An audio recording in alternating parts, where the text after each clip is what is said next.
Yo, what is up, everybody? If the red light's blinking, then that must mean we're live. For the first time ever on Ringside Pulse, welcome to Ringside Pulse Live SmackDown Recap. I am your host and co-founder, TBK of the Baltimore Kid, joined by my co-host and co-founder, Chris Craven. What's up? What's up? It is good to see you all tonight. I hope some people join in. Man, we got what I believe is the most action-packed SmackDown in quite a while. That being said, we are 2 weeks out from WrestleMania. We finally figured out what the favor was. We finally got the debut of Rey Fenix. Man, there's just so much to talk about here tonight. Chris, how you feeling, brother? I'm doing all right. With everything that's happened tonight between the tag,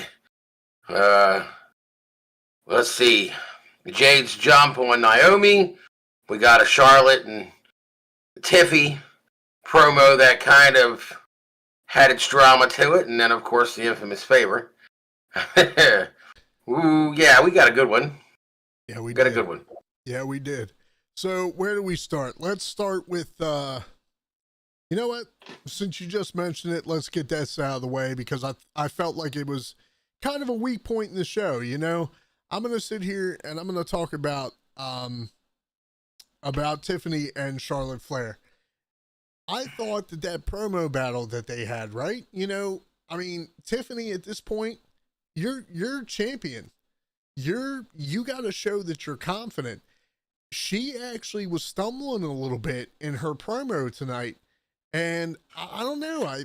I feel like, you know what, if you're going to be in that role, the nerves, the jitters, whatever it is, that should be gone by now.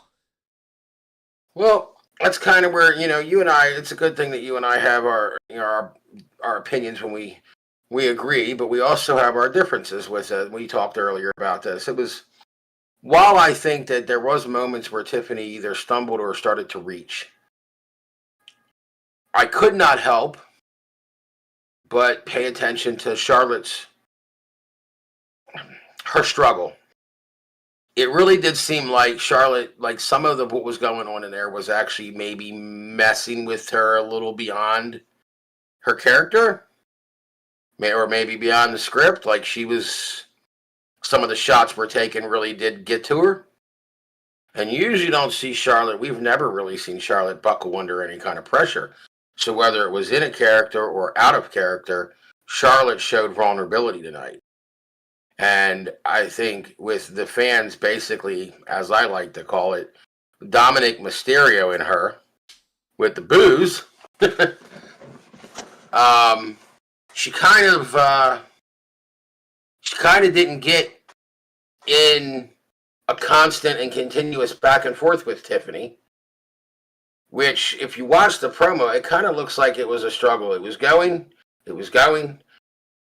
and then steps started getting missed, and it was almost like maybe both went off script, or both women kind of, you know, lost their momentum in that promo, trying to go back and forth with the exchange. Well, I mean, here's what I'm going to say about that. You think it was or Charlotte that showed vulnerability. I think it was Tiffany, because if you paid attention, it seemed like Charlotte reacted to the fact that Tiffany stumbled, and it feels like she capitalized on it. I mean, Charlotte's been there, and Charlotte's been there 1,000 times, right? You know, she knows what it is to be a champion. It feels like she was like a shark to blood and water. She realized the fact that Tiffany was shaky tonight, and she went after it. Like, when, yeah, I will agree with you. It felt like she went off script, and she was like, "What's the matter, Tiffy? Oh, you're too squeaky. Can't hear you, blah, blah, blah." And then it felt like right on cue, Tiffany went back into scripted promo mode. And Charlotte was just letting her have it. And I was like, man, like, come on, you're the champion. You have to, you have to represent in this moment. And then at the very end, you know, the final shot was taken when Charlotte was like, hey, is that why Kaiser's in my DMs? As we all know, Kaiser and Tiffany are a real life couple. So, I mean, to me, I know people are annoyed with Charlotte at this point, but to me, it felt like Charlotte had the upper hand. And that's where we differ. I think that Tiffany had her struggle, but I do know that two things did happen tonight between the two women. One showed her inexperience, and one showed her vulnerability. Sure. Tiffy, she has nowhere near the time on the mic that Charlotte Flair or a Becky or Bayley or anybody that's been there that long. But Charlotte has been there long enough to handle that kind of response and reaction from an audience and from an opponent. And yeah, I think I've been in some of these promos before, and I know that when I've done them and I've been involved with them, some of the personal digs that are added, some of the real life personal digs in a promo sometimes can get to you. It's your job as a competitor not to show that, though, and stay on point and stay in character. And for me tonight, yes, Tiffany fumbled a little bit. She showed some inexperience. But I think Charlotte was rattled by some of the personal digs. And I think instead of keeping it protected, I think it showed. So both these women are at each other. And I think maybe to go as far as, I don't want to sound like a jaded fan, but maybe to go as far as saying that maybe these two women have something personal with each other behind the curtain that isn't a positive vibe. I don't know. See, I would like to think at this point, right? You know, Charlotte is being a good veteran. And what I mean by that, I would like to believe that she's like, okay, I've been on top for God knows how long now. If you're going to take my spot, you need to earn every single inch. So I'm going to push you. And I'm going to push you past what you're comfortable with. I'm going to push you past what you're used to. And, maybe Tiffany's not used to the personal shots or the crazy accusations or stuff like that. So you know what? Like I said, I mean, honestly, it felt to me like Charlotte was in her element. Charlotte, like I said, it felt like Charlotte was the shark and Tiffany was the blood. Now, I'm not taking anything away from Tiffany. Tiffany absolutely has earned her spot as champion. And meaning to say she's convincing, especially in the ring. On the mic, though, tonight, when look, you know what they say, man. If you're going to be the best, you got to beat the best. And I don't feel like she won tonight. I mean, it's clear that since Charlotte's come back, she's been trying to force the idea of looking for a challenge. She wants somebody to rival her. But with one exception, tonight's promo reminded me of Roman Reigns and John Cena. The infamous promo where basically Cena had to tell him, I'm here because you can't do your job. And he told him it's a promo, but with one difference. Charlotte had it, and I think that she lost her poker face somewhere in that promo. That's all I'm saying. I think that that's what I mean about vulnerability. I think that she showed some of that vulnerability towards the end of the promo instead of holding it.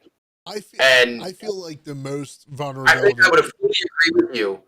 I would fully agree with you if she had not lost that, or if she did not let the curtain fly open and us see everything.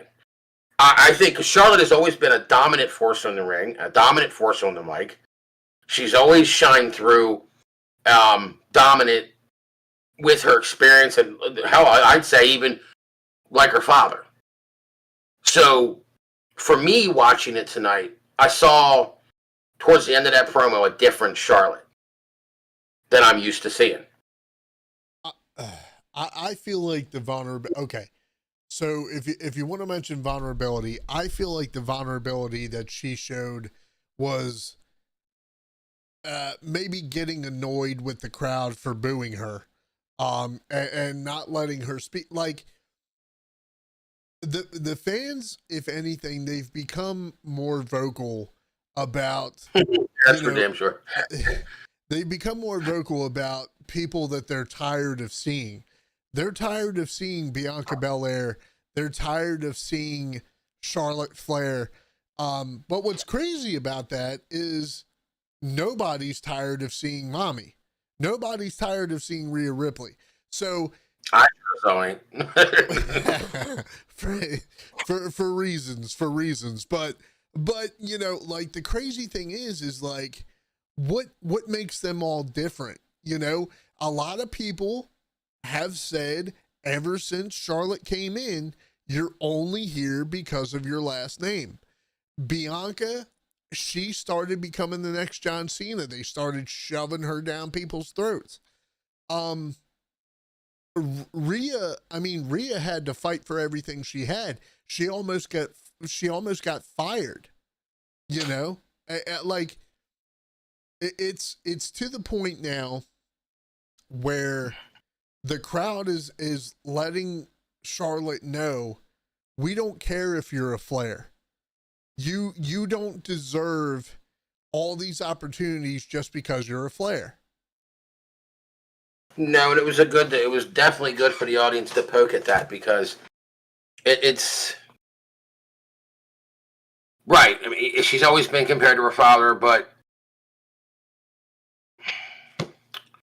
kind of what Tiffany said tonight, you know, no matter how many you win, you're still going to be a second. You're still going to be a second Flair. It's still going to go.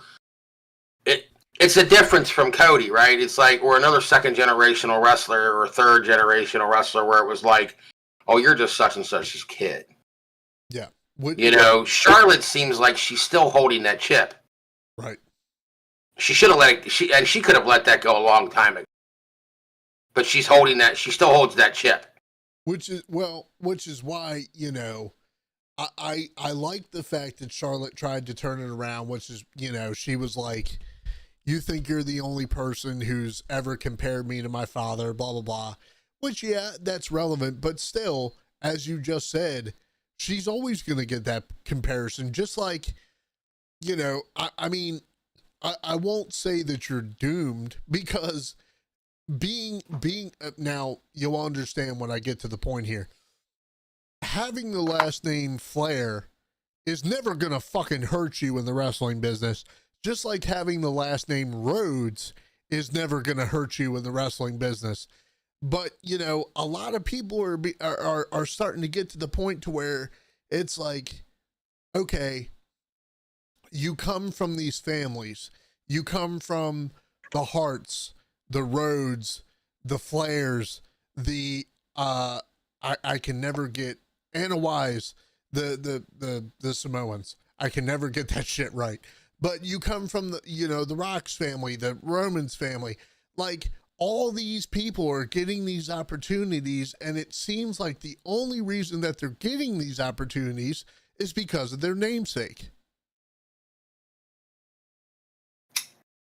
And that's kind of been a thing for a long time now. You know, you go back as far as Orton with Evolution. You could, you know, getting out, and you could go back as far as you want with that. Well, yeah. Well, but the difference is if you look at Orton, it only goes Bob and Randy. It doesn't go any further than that. Yeah. You know, with the Rhodes, it goes Dusty, Cody, and of course, Dustin. Right. You know, so I mean, I don't know. Like, I feel like I really, you use the term rattled. I feel like if any, and I'm sorry, I feel like if anyone was rattled tonight, it was Tiffany. I feel like Charlotte was the consummate veteran out there who was like, okay, I'm gonna teach you what it is to be a champion. I don't know if, like I said, we differ. I mean, I think that I don't think Tiffany was rattled. I think that she lost her place. I think with the fumbles, it's kind of like she forgot her script. Right. That's exactly what I mean. Like I feel like she fucked up the script and Charlotte, boom, she jumped on it and was like, "Oh, so you messed up? Now I'm going to make you look like an idiot." Like, and maybe it wasn't that, aggressive or with that much hate behind it, but she was like, "Hey, this is a teachable moment. If you fuck up, I'm going to come after you." Like that feels like something that The Rock would have done or John Cena would have done. Well, like I said, this is where I said at the beginning of this. This is my personal opinion. I think that Tiffany fumbled. Charlotte let her poker face fail. Like she let her poker face fail her. She showed her vulnerability towards the end. Yeah. So in this promo, I think that both of these women. Point I'm making is, I think in this promo, both the women at different times dropped the ball. Right. But there was a lot of other things that happened on SmackDown tonight. I know one in particular that you have been bugging about all week to talk about. What's that? I don't know the man very well. I'm not familiar with some of his work. To full disclosure to an audience out there watching these, I am not the biggest AEW fan. Sure. I know some of the stuff that goes on. I don't pay attention to 100% of it. I am familiar with who Ray Phoenix is, but not entirely his work enough to, I guess, have an opinion. I think that his performance in a debut tonight was phenomenal. Mm. Just from a competitor standpoint, I thought that he was on. He came out there and he dropped the bomb, and it was nuclear. He fucking definitely killed it beyond all expectations tonight. That I can say. Now, here's what I'm going to say about Ray Phoenix. And don't get me wrong, I too do not know that much about Ray Phoenix and Penta or the Lucha Brothers, but here's what I do know. What I do know is that if you pay attention at all to these two, being in WWE was always their goal. They, like, almost to the point to where they viewed AEW as just another rung in the ladder that they had to climb until they got to the big dance. And yes, both of them definitely emotional upon completing their debut matches, which you can tell. Man, look, call me a mark. Look, and by the way, here on Ringside Pulse, we're not afraid to use terms like mark and jobber and shit like that. We say what we feel. We say what's on our mind. Call me a mark if you want to, but WWE is the standard. It always has been. It always will be.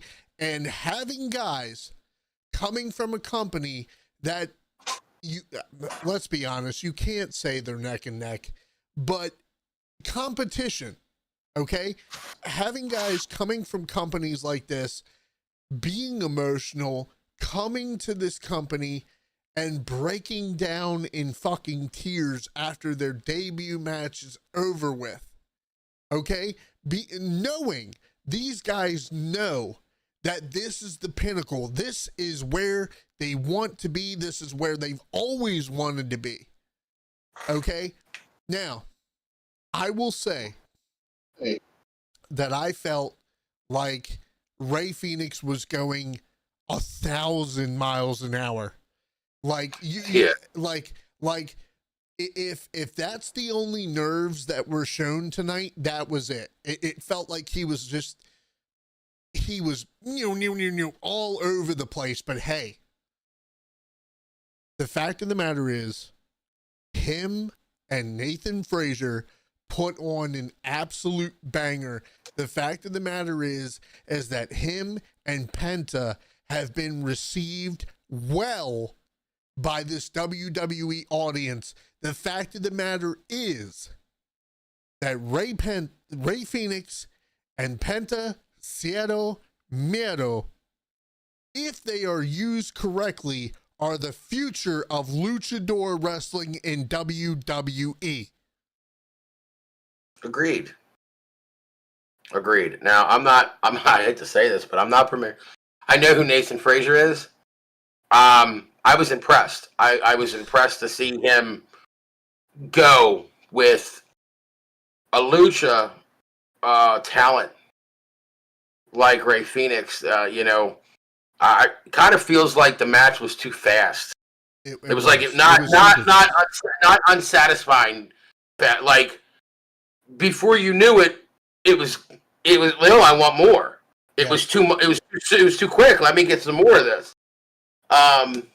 So it's kind of it's definitely a good vibe and a good feeling when you can get that kind of reaction out of a match where it's like it leaves you wanting to see what else this guy can accomplish. It also makes me, as because I've been in that ring, so it's like when you see, and I can remember doing that when I would be behind a curtain sometimes, and I'm looking at the ring, and I see somebody, and I see what they're doing, and you get that vibe. You're like, you start getting that creativity in your mind or that imagination, and you're going, and like, I wonder what this guy and that guy can do. Yeah. For example, Rey Mysterio versus Ray Phoenix. Oh yeah. Or Dragon Lee and Ray Phoenix. Or maybe, throw Penta in there with one of them too, or we well, we don't see a lot of Santos except for backstage gimmicks, but maybe an Escobar or maybe some other elements of the LWO besides Ray. Some of these other guys that have talent and could go. Well, I believe that, Ray and Ray have had a match in Lucha Underground. I know for a fact that Ray and Penta have had a match in Lucha Underground. Look, man, like I firmly believe that WWE needs to capitalize, and I really think that they should have a Lucha division. It's been starving for a while. It's everything has been on Rey Mysterio's shoulders since the death of Eddie Guerrero. I have an insight to that though. Sure. So I don't know if you caught this. I caught this last Friday night. During SmackDown last Friday, there were people that were in the UK arena. Yeah. That were posting pictures of the championship podium with a blanket covered over a belt on it. Yeah. And I'm wondering if that's something that was supposed to be. Like, people were posting pictures from of the stands that it was sitting behind the stage. It was sitting behind stage off to the side. And I'm wondering, what is that? Because I agree with you. I've been thinking about that for Penta with Ray, with Dragon Lee, with you have all these other luchadors, or you all these other unique talents that they don't put on screen, other than maybe a backstage segment. And I wonder if maybe at some point, maybe that title was, whatever that was supposed to be revealed, but didn't, maybe got pushed off to a later date. But maybe, just maybe, we might get, I don't know if it would be a lightweight division or a weight division. I think it's about time, and I've talked to friends about this too. Like, they think that what was it, like the 205 Live was like a bad taste for the Cruiserweight division for fans because it wrapped the whole show around them. Right. Not that that's a bad thing, but it was. Not that watching luchadors or cruiserweights are a bad thing, but it kind of was because it was supposedly the same thing. Yeah. Fans like a little diversity. They like they like their different show. They like a little bit of this, a little bit of that, a little bit of everything. So I think that didn't hit because of that, but maybe we will. Maybe we will get a championship title that fits these gentlemen. Maybe. I mean, like I said, all I can say is you see the gratitude that is on these men's faces. Like these two guys, you can tell that this is what they've wanted. This is what they've been working towards. Being able to be in a WWE ring. Like I that's why it throws me, or it amazes me sometimes when guys are like, "Oh, I'd rather go to AEW." It's like, well, okay, if you want to go, listen, I'll put it to you this way: if you want to go to AEW and cut your teeth, because let's be honest, yes, it is and I say this loosely, it is a major promotion. If you want to go there and cut your teeth, fine. But you are fucking kidding yourself if the ultimate goal is not to be on a WWE stage. I agree with that. I mean, you got people that go from everywhere: Ring of Honor, TNA, AEW, Lucha Underground, New Japan. You got a lot of people, and yeah, there's a lot of talent out there that never make it to WWE, either because they just don't have the chance, or because they don't want to. But a lot of people that have come through World Wrestling Entertainment have, come there because they wanted to. Yes. And when they got there, they found out if they could sink or swim. Some sink, some swim. And then, like I said, you can either stay there, do good, stay there, or go back to where you cut your teeth from. And most of the time, that's what we see. We see people come from Ring of Honor or TNA or AEW, and they come and they go back. Right. They come and they go back. Now, what does that tell you? What does that say to you? Like you just said, if the ultimate goal was to be on a WWE stage, you know what it says to me? I'll tell you what it says to me. What it says to me is they know where home is. There's so many people. Look, man, look. Exactly. Look, Malachi Black, Rusev, all these people that are coming back to WWE, they know what the fuck is up. They know that WWE is hotter than it's ever been, or maybe hotter than it ever will be. They know, and look, maybe it's not about the paycheck, okay? Because it's so similar to WCW. Tony Khan and the Khans, yeah, they have a large bank. They have big fucking pockets, but they're unsatisfied. If I was going somewhere for money and I'm still unsatisfied, and I want to go back to the place where The Rock is, where Stone Cold might be at this most upcoming WrestleMania, where The Undertaker is still a presence, where Cody Rhodes is on top, where Roman Reigns is still the tribal chief. Come on, man. I take it you mentioned Eddie Guerrero earlier. Said this back in what was it, 2002 or 2003 in a actual interview.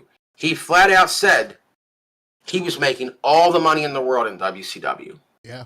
But he was miserable. Yes. And he gave it all up, and he jumped with the rest of the radicals, and he came over to WWF. At the time, it was WWF, and he turned into one of the biggest names, and he got that joy and that refreshing feeling of pleasure and excitement out of wrestling again. He grew to love it again. Right. And it's like you mentioned all these people. You know, you got people jumping. We saw a time where people were leaving WWE. We got Edge, you got Ambrose, you got Henry, you got Big Show. You got all these people going from WWE to AEW, and now it's like the tide has shifted, and they're coming back. And you're right. You got some that haven't been that are coming for the first time, and then some are coming back. And I hope that personally, I hope it continues, because I like talent like Moxley. Yeah. I don't necessarily think, and I'll take a shot at this for a second. Moxley he's a great performer, and he does his job well, and he does his job very, very, very talented, in a very talented manner. The man does not need to be taken spiked clubs to the back to get over. And that I've always liked the Ambrose Moxley human being. Yeah. When he's been on either show, but he doesn't need to do these things. When, like you said, home, this man can come home and still be up here and satisfied. I mean, listen, like, can you imagine, okay? Can you just imagine? I'm sure you can, Chris, but for everybody else out there, and let me not insult intelligence, but let me just plant the fucking seed, okay? The Hardys, when they came back at WrestleMania, ridiculous pop. Why? Because the fans still love them. The fans know that that WWE is where the Hardys belong. Can you imagine the scenario? Okay, you have CM Punk, you have Seth Rollins, you have the Wise Man, you have Roman Reigns. Can you fucking imagine if Jon Moxley were to return in this? Can you? It would be bigger than any Stone Cold or Hardy Boy pop, and you can't convince me otherwise, because everybody lost their fucking mind when they thought that there was a chance. Hey, everybody, a chance. When Seth Rollins came out to the Shield music, everybody thought it was Jon Moxley. Can you imagine what the pop would be? Yeah. Yeah, I can. I absolutely can. I can imagine what that would do. Oh my gosh. And you go back to and you got Saraya. You got Saraya coming. She's made it very public that Paige, I'm going to say that. We're just going to go with Paige. Sure. Wants to come home. And then you got people and then you got to counter to that with Monet, or shall we just say Sasha Banks, because I'm not playing the game here with the whole fucking gimmick king. Yeah. Where she goes, I like the money I have, and I'm done with them. I'm happy here because of my paycheck. That's fine. Okay, cool. You can make money anywhere else. That's her prerogative, but I'll take a shot at Sasha with this too. I think she's a joke. Absolutely. With that kind of attitude now, whether that's her or that's Tony Khan in her ear, I think turning your back on a place that was was responsible for you being relevant is insulting. Now you compare that behavior to people like a Phoenix, or Penta that never had the chance, and now they're here. Yes, and yes. they are, you can tell after both matches, Penta's and Phoenix's, they are absolutely stoked, overjoyed, and just like on a fucking cloud nine, dude. Over the moon. Over the moon. Right. This is where they've always wanted to be. And, you know, anybody could easily say that Sasha Banks got her push because Snoop Dogg is her cousin. Like, it's the clout. It's the clout thing, man. Ray and Penta, they don't have no fucking clout. They're just luchadors. They're guys. But they're guys who have put in the fucking work. They're rolling the dice, and it's paying off so far. Hell, it's paid off for. We got Phoenix with one match tonight. It paid off well.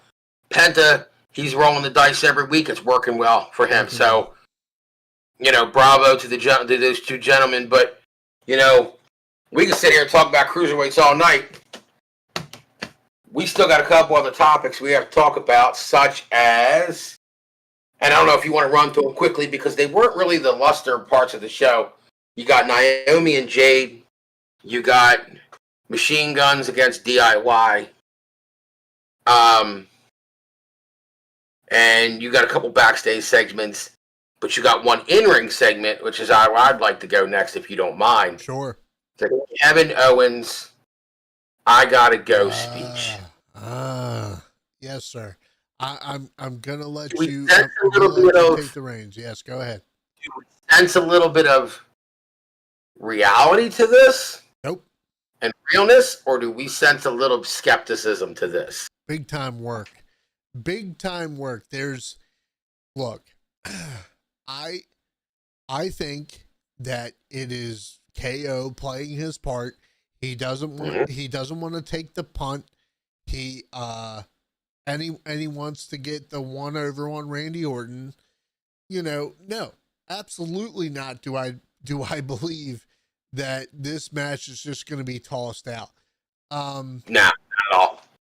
Look, having Randy Orton, having Kevin Owens on your card is only beneficial to you.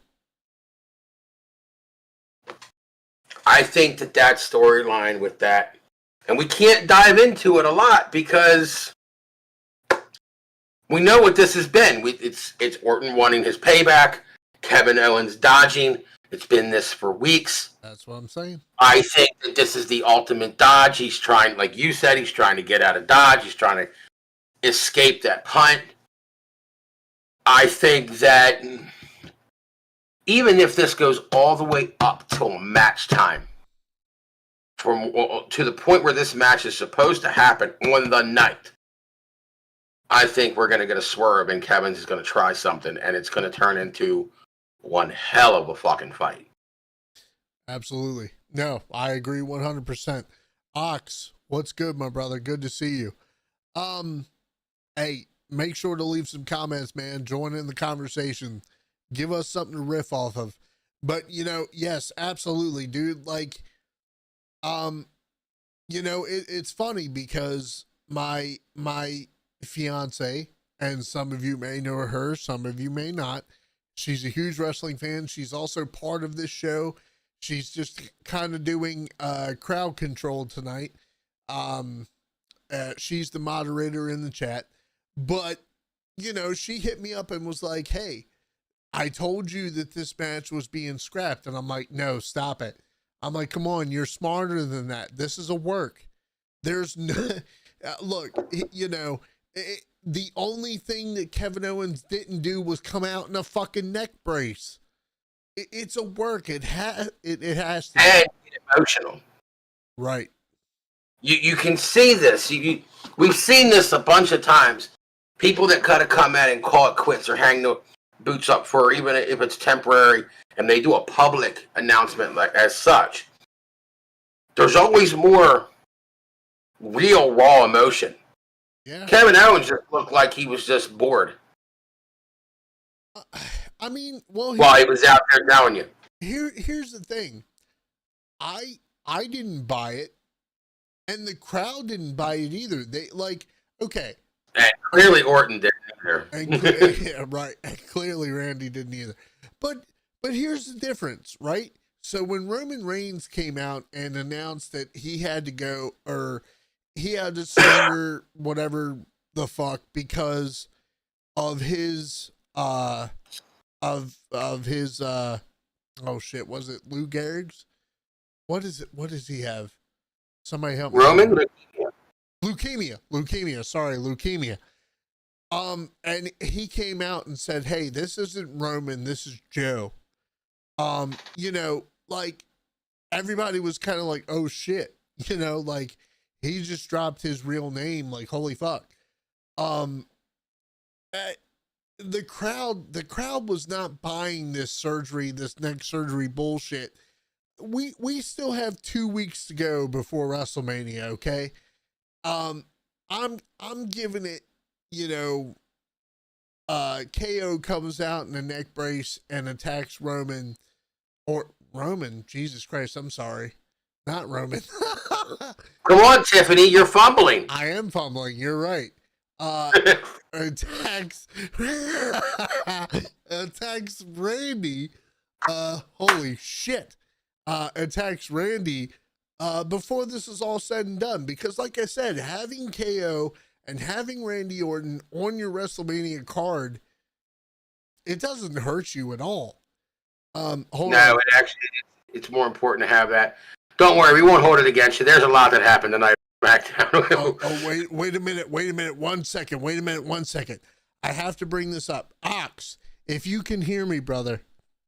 So, if your last name is really McCoy, my fiance's last name is Hatfield. So, Hatfield and McCoy's, that's fucking crazy. You guys can settle that in the comments, but I do want to read a comment here that Ox said. I see luchadors brought up in chat. I hear TKO owns the Lucha Underground IP. Do you think that there are any plans for the future, even if it's on Netflix or Tubi? Man, Lucha Underground has, it has so many great talents. And like I said, I feel like WWE should have a Lucha division. I feel like it should be represented. Yeah. It doesn't, like I said earlier, it doesn't need to fully showcase a cruiserweight division with its own show. Just make the element relevant and part of the show, part of the episodes and shows that exist weekly anyway. I mean, come on now. You have Evolve, you have SmackDown, you have Raw, you have NXT. You know, you have shows you can showcase these gentlemen on, or ladies. You have NXT, you have Evolve, you have LFG. Yeah, there's no reason why WWE can't have a Lucha division. But anyway, we're getting sidetracked here. I'm going to be paying attention to the comments, but we got to keep it rolling. So we talked about Rey Fenix. Now let's get to the meat and potatoes, my brother. We finally got the favorite tonight. Okay, we finally figured out what the favorite was. Wait. Did we go there yet? Because even though the tag match was epic, Jade got one up, tried to get one up on Naomi, but Naomi got away. But we have one hell of a last man standing match, man, that happened. And while it was chaos, there was some damaging blows and some nice spots taken in that match between them two big boys. There was, and I gotta give it its due and its attention. Yeah, I mean, for sure. I would say, you know, again, Jacob Fatu has been nothing short of overly impressive. Okay, from the moment he's come in and they allowed him to start doing his thing. Now, I will say that I wish it was a little bit longer, and I wish there was a little more substance to it, but I know that they had to get to the favor, which is the meat and potatoes of this episode, so we won't get there. But I think that both those big boys did one hell of a vicious battle, and it was. You mentioned Banger earlier, and I think that was rowdy, violent, and destructive, and I appreciate it and loved watching that one. That's for damn sure. I just feel like, okay. There's so much going on with WWE. Nobody can deny that. I hope that Jacob is not one of those guys who gets lost in the shuffle. Because Jacob is a fucking powerhouse, man. He's just so impressive. And he's definitely showing a spot on the card. He's definitely putting himself out there. And you got, come on now. A couple months ago, we were dealing with Solo. And Jacob, I think, has just overshadowed the rest of that division of the Samoan dynasty. That he's overshadowed. He's outshined all of them. All of them. The Tongans and Solo. Look, I've gone. I don't even know where the other Tonga is. We had two. Now we got. He's out for a little while, but I have gone on record to say that both of the Tongans are fucking ass. Okay, compared to Jacob, dude, I wish Jacob would have come in under Roman. I wish he would have come in under Roman. It'd have been nice if he just showed up on his own, made a statement, and got a pop and led with that fire and kept going every day. It just. But to your credit, you want to talk about this meat and potatoes. We started the show with Punk. We ended the show with Punk. Yes, sir. And with one of my predictions, I know I made a lot of asinine, ridiculous theories, and I made some that made sense and maybe lackluster, maybe they weren't. The fact of the matter is that you made the prediction that was correct. So the correct I'm prediction, not exactly sure, though, if I'm fully correct. Well, we don't know if you're fully correct because we haven't gotten to WrestleMania yet, so that's fair. But the fact of the matter is that you said that the favor would be CM Punk getting the wise man, Paul Heyman, at WrestleMania. So I definitely thought it had to involve Heyman. It has to involve Heyman's position. Yes. But to what I said to you right before we went on the air, I think, and I mentioned this the other night when we did our show about the favor, I threw an asinine theory out that may be far-fetched, maybe it's not. And I kind of tipped back on that tonight with you before we came on the air with the idea that, if you think about it, do we just get a straight-up controversy with Heyman in Punk's corner and fucking with Roman? Or do we get a very big swerve and Heyman shows up with Roman, stands with Punk during the match, but leaves with Rollins? And that Rollins was laughing his ass off and smiling bigger than the fucking Joker instead of getting into the fight like he normally has. That is the question on everybody's mind. Everybody has been saying that there is a possibility that Heyman will arrive with Roman, stand with Punk, and leave with Rollins. But look at the foreshadowing. When Rollins showed up, and he mentioned it tonight, he said something pretty interesting about he got a little close with Heyman. You ain't happy to see me. But he did make one thing very clear. and I picked up on it. I don't know if you did. I'm sure other people have, or maybe they didn't. He said that he had to step away and reevaluate his plan.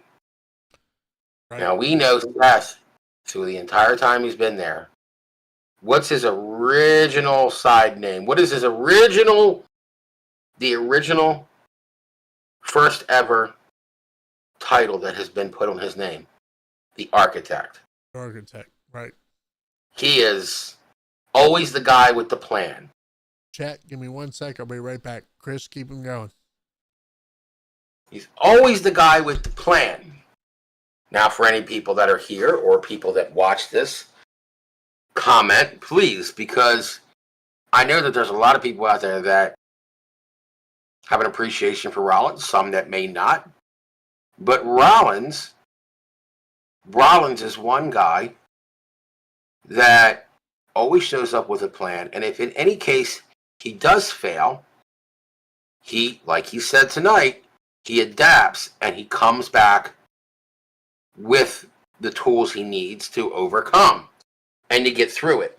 So personally, I think that Rollins has something up his sleeve, whether that's trying to weasel Heyman away from both Roman and Punk, or if it's just he's got something else going on. But I think that Rollins tonight he's definitely got something that he's not telling us. He showed a little bit of his cards tonight, in my opinion. That something's going on.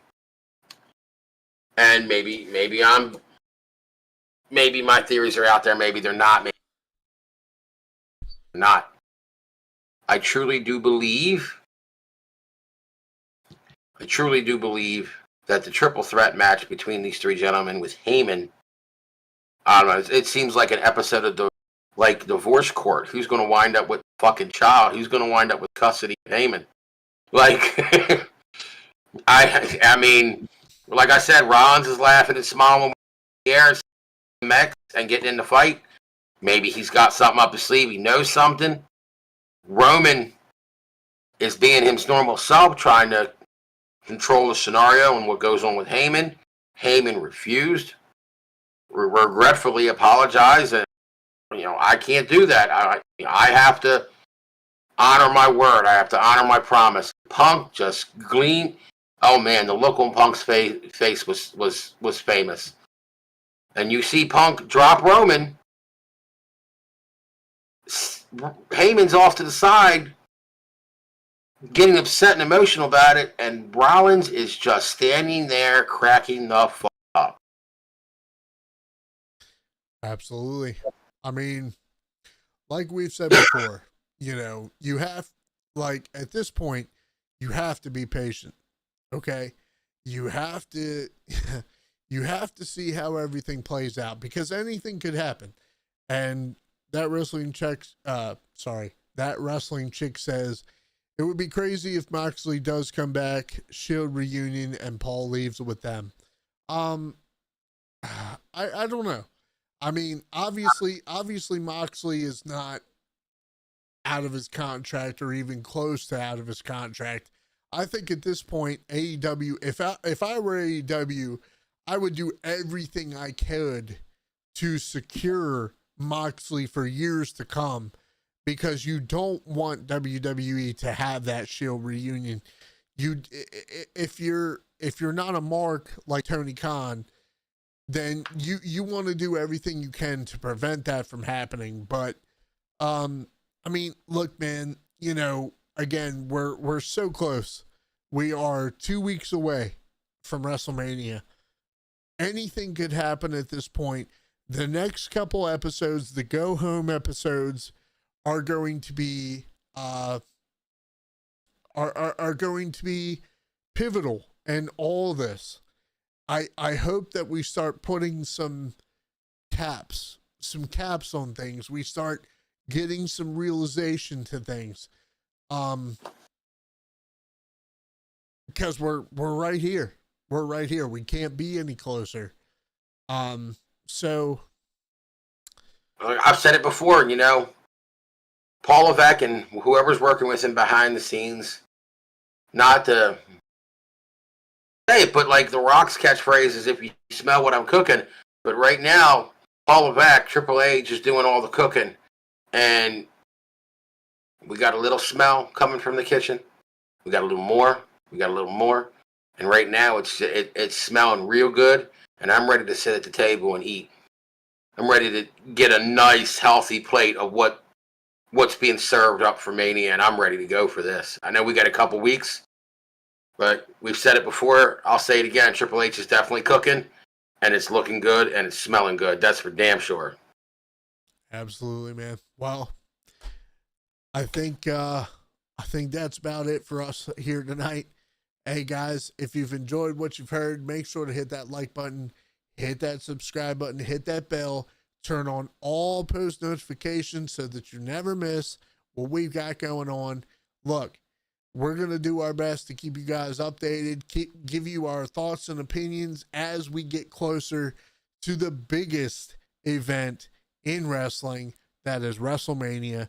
For Ringside Pulse, I have been your host and co-founder, TBK, alongside my co-host and co-founder, Chris Craven. Ladies and gentlemen, I hope you enjoyed the show. Stay tuned. We will be back with more.